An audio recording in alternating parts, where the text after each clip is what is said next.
Orang ya yang diduga melakukan tindak pidana itu menyangkal bahwa itu bukan kejahatan, ya, bukan kemudian masuk unsur pidana, sah-sah aja silakan. Tapi kenyataannya hari ini perkara ini sudah naik sih. Apa artinya?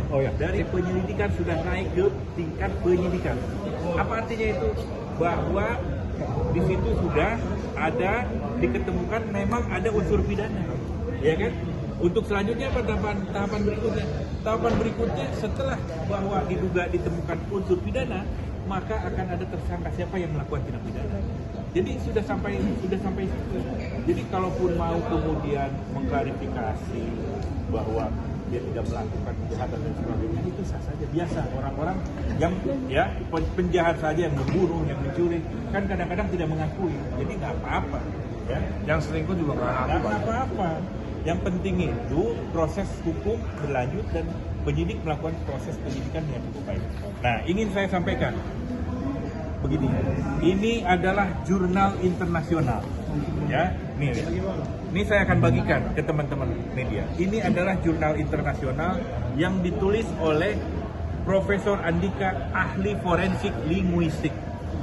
Profesor ahli forensik linguistik. Hanya beberapa gelintir orang di Indonesia yang bergelar Profesor ahli forensik linguistik. Dalam hal ini Profesor Andika Duta Bahari. Dia menulis di jurnal internasional tentang perkara ini, yang pada intinya ya perkara tentang bullying terhadap Safia yang dikemas oleh sisi akademis. Dugaan-dugaan bullying yang tapi dikemas oleh satu otoritas kewenangan kompetensi sebagai psikolog. Ini akan saya sampaikan ke teman-teman media. Silahkan kalau yang nggak ngerti bahasa Inggris translate, ya pasti ngerti dong. Ini canggih-canggih ini teman media. Saya akan kasihkan ini jurnal internasional. Bukan hanya dibahas di tingkat lokal nih mas.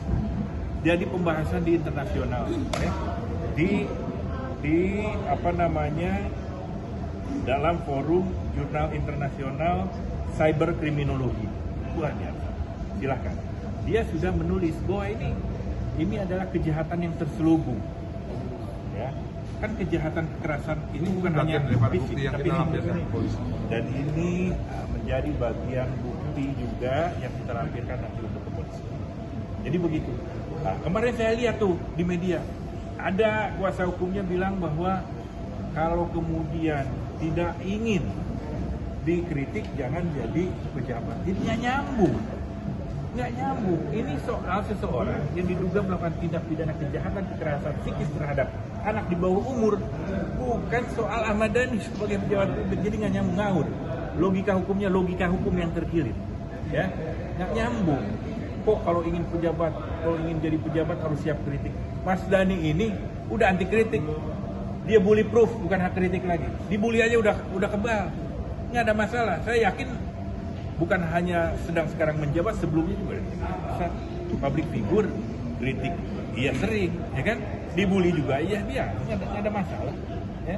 Tapi kalau kemudian ada kejahatan terhadap keluarga, apalagi anaknya di bawah umur, tentu ini akan kemudian kita proses secara hukum, kita akan selesaikan. Gitu ya, silakan. Terima kasih sudah menonton video ini. Jangan lupa subscribe dan aktifkan lonceng notifikasi supaya kamu nggak ketinggalan video terbaru dari Grid.